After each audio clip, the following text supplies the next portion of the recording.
Miguel Servet, mártir de una época de intolerancia. Al rechazar abiertamente el dogma de la Trinidad, el aragonés Servet se convirtió en un hereje a ojos de todas las iglesias oficiales. Calvino lo denunció y luego lo hizo ejecutar en Ginebra. Nació en un pequeño pueblo de Aragón, Villanueva de Sigena, pero desde muy joven se lanzó en busca de nuevos horizontes. Con apenas 15 años, Miguel Servet, o Serveto, pues tal era el apellido de la familia que él mismo afrancesaría más tarde, entró al servicio de un ostense, Juan de Quintana, confesor del emperador Carlos V, junto a quien visitó diversas ciudades de Castilla, y a los 18 marchó a Toulouse a estudiar Derecho. Insaciable lector, se convirtió pronto en un humanista consumado, que dominaba el latín, el griego y el hebreo, así como las matemáticas y la geografía. Con solo 25 años, por ejemplo, hizo una edición del Tratado Geográfico de Ptolomeo que sería muy apreciada por los eruditos. Pero la auténtica pasión de Servet fue la religión. En una Europa agitada por las múltiples corrientes protestantes que siguieron a la rebelión de Lutero en 1517,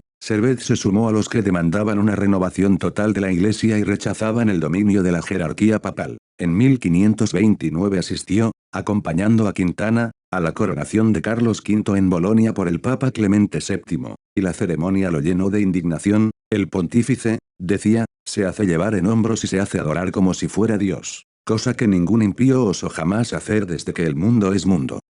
Bestia, la más vil de las bestias, la más desvergonzada de las rameras, impetuoso hasta la imprudencia. Servet se sumergió en acaloradas discusiones con teólogos que no tardaron en acusarlo de pronunciar blasfemias, por lo que decidió marchar a tierras protestantes, primero a Basilea y luego a Estrasburgo. Combate por la verdad en esas ciudades publicó sus primeros escritos, sobre los errores de la Trinidad, 1531, y dos diálogos sobre la Trinidad, 1532. En ambos textos Servet daba rienda suelta a lo que sería la obsesión de toda su vida, la refutación del dogma católico de las tres personas de Dios, Padre, Hijo y Espíritu Santo, convencido de que era una corrupción del espíritu originario del cristianismo que impedía vivir la auténtica fe. El antitrinitarismo era considerado una herejía, tanto por los católicos como por los protestantes, y Servet se vio obligado a escapar. Casi al mismo tiempo, las autoridades de Toulouse lo incluyeron en una lista de 40 heterodoxos fugitivos que había que capturar. Acosado por unos y otros, Servet pensó incluso en marchar a América, pero finalmente decidió crearse una nueva identidad y llevar una vida discreta en Francia. Bajo el nombre de Michel de Villeneuve, Servet pasó un tiempo en Lyon y a continuación se trasladó a París a estudiar medicina, disciplina en la que enseguida mostró su espíritu innovador. Vinculado a médicos distinguidos, practicó la disección sobre cadáveres de criminales, lo que le permitió intuir el principio de la circulación de la sangre, que desarrollaría el inglés Harvey a principios del siglo siguiente. También cuestionó los métodos tradicionales de curación. En vez de sangrar a los enfermos, recomendaba administrar purgantes en forma de jarabe. De hecho, escribió un tratado sobre los jarabes que tuvo considerable éxito. Médico de provincias en 1540, Servet se instaló en Vienne, donde ejerció como médico durante 12 años. Alojado en el Palacio Arzobispal, participaba en la vida municipal y en 1548 obtuvo incluso la carta de naturalización como francés. Se había convertido, pues,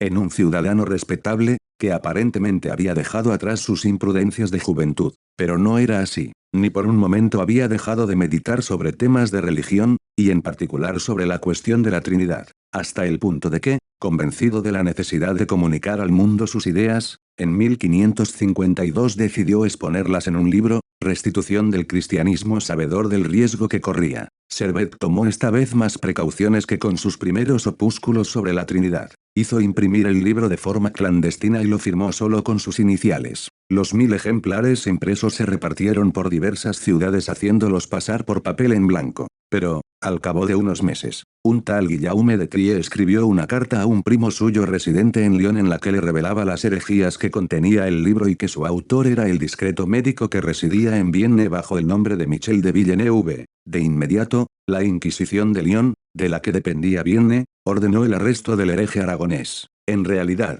la fuente última de la denuncia fue Juan Calvino, el reformador que desde 1541 dominaba la ciudad de Ginebra. En los años anteriores había mantenido con Servet una correspondencia sobre cuestiones teológicas que se volvió cada vez más acalorada y de la que Calvino sacó la conclusión de que Servet era un hereje incorregible. Como confesó a un amigo, Servet acaba de enviarme con sus cartas un grueso volumen con sus delirios. Si se lo permitiera vendría aquí, pero no le empeño mi palabra, pues caso de venir, no toleraré que salga vivo. Por ello, en cuanto tuvo entre sus manos el libro de Servet, decidió proporcionar toda la información a su amigo de Trie para que su rival fuera denunciado a la Inquisición. Servet permaneció solo 3 semanas en prisión. El 7 de abril de 1553, convenció al carcelero de que le permitiera salir al jardín reservado a los presos de cierto prestigio, y allí, tras ponerse las ropas que llevaba ocultas bajo el albornoz de dormir, trepó por una pared, saltó al patio y se marchó. Tenía el propósito de huir a Italia, y para ello eligió la ruta que pasaba por Ginebra.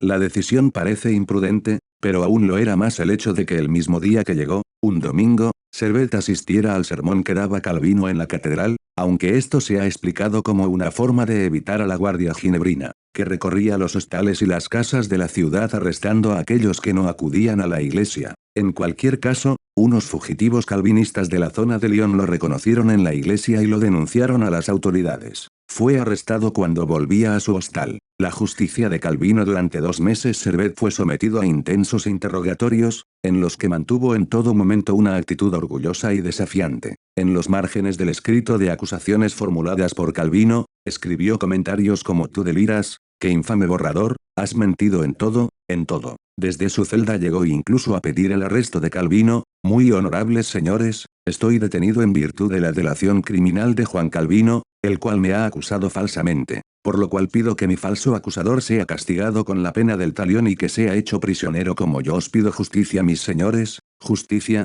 justicia, justicia». Se le interrogó sobre 38 proposiciones de su obra, pero se negó siempre a retractarse. Finalmente, el 26 de octubre de 1553, por votación unánime de todos los miembros del tribunal, fue condenado a muerte por 2 cargos: sus ideas contra la Trinidad y su oposición al bautismo infantil. «Negad que sois homicidas y os lo probaré con vuestras obras. Pero en una causa tan justa como esta me mantendré firme». «No temo a la muerte», replicó Servet. Pidió incluso ser decapitado para que el temor a las llamas no le hiciera retractarse y su alma quedara entonces condenada, pero la petición no le fue concedida. Al día siguiente, Servet fue llevado a una colina en las afueras de Ginebra, en Champel. Lo ataron a un poste de madera con una cadena de hierro, entre leños verdes que debían servir para alargar su agonía. Esta duró casi media hora. Sus últimas palabras fueron: «Oh, Jesús, Hijo del eterno Dios, ten compasión de mí».